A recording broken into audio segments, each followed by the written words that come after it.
What's up, everybody? Hopping on here to give you guys a few tips to stay on track with your nutrition while over the 4th of July weekend, right? We all probably have different get-togethers, barbecues, things like that, where you're gonna be around a whole bunch of high-calorie food. There's gonna be a lot of temptations, so here's a few strategies that I use and that I recommend to stay on track with that. So, first one, fairly obvious. And this can work for both you guys that are tracking your macros and those of you who are not tracking your macros, is simply to save calories, save macros, save calories, right? Typically at any sort of get-together or restaurant, you're going to be able to find a whole bunch of carbs, fats, and alcohol, right? So you have those three sources of calories covered, right? What you're going to struggle to find, you're going to struggle to find adequate amounts of protein, you're going to struggle to find fiber. So outside of whatever get-together you're going to, try and eat mostly protein and mostly vegetables and like low-calorie fruits. So things like egg white omelets with a whole bunch of veggies in there and a side of berries, right? That's kind of a go-to for me. I'll usually have that for breakfast, maybe even a second time at lunch before I would go to some sort of like barbecue get-together with friends. Another one that I used all the time in college was filling up prior to going to the event, right? So never showing up hungry, especially if you know there's going to be a huge array of food, all sorts of different temptations. I'd always go and like on my drive to wherever I was going, I'd have a giant blender and I'd just drive drinking from the blender of basically a huge smoothie, tons of water, tons of oatmeal, tons of vegetables, low-calorie berries again, protein powder, peanut butter.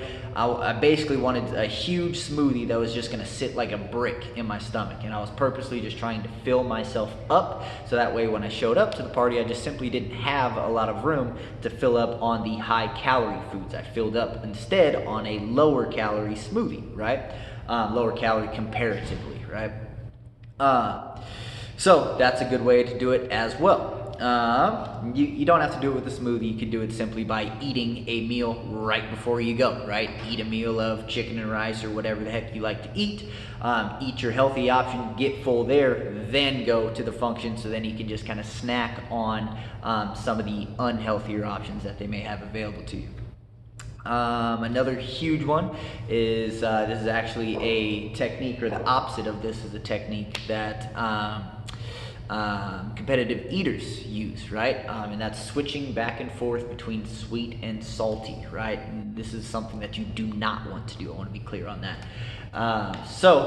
There's, if you've ever watched the show Man vs. Food, it's basically a whole bunch of eating challenges, right? There was this one eating challenge that the host was doing where you had to eat a sink full of ice cream, right? It was disgusting.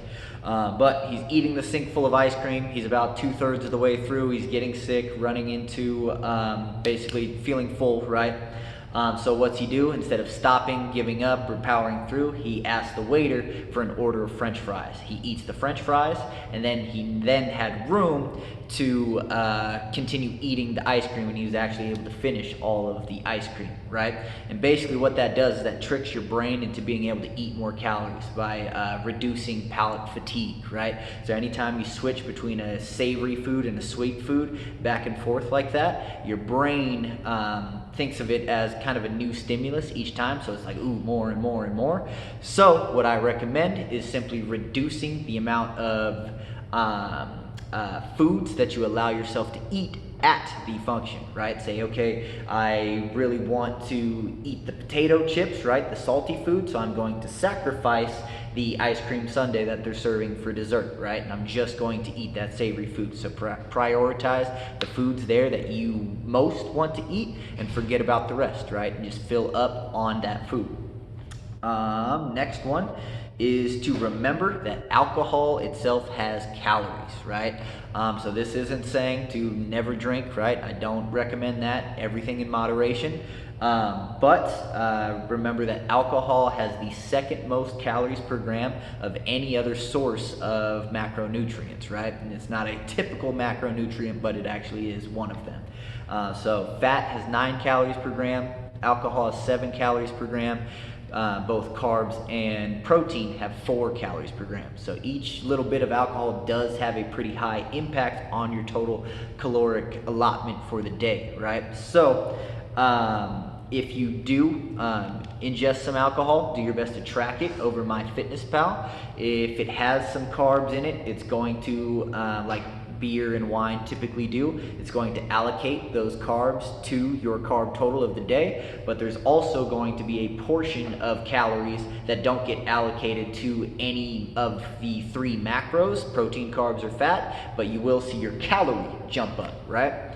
So if you then try and hit all of your macros, your overall calorie goal is going to be too high, right? So what my suggestion is to reduce your carbs and fats, keep your protein high, reduce your carbs and fats so you can still stay at that level calorie goal at the overall, for the overall day, right?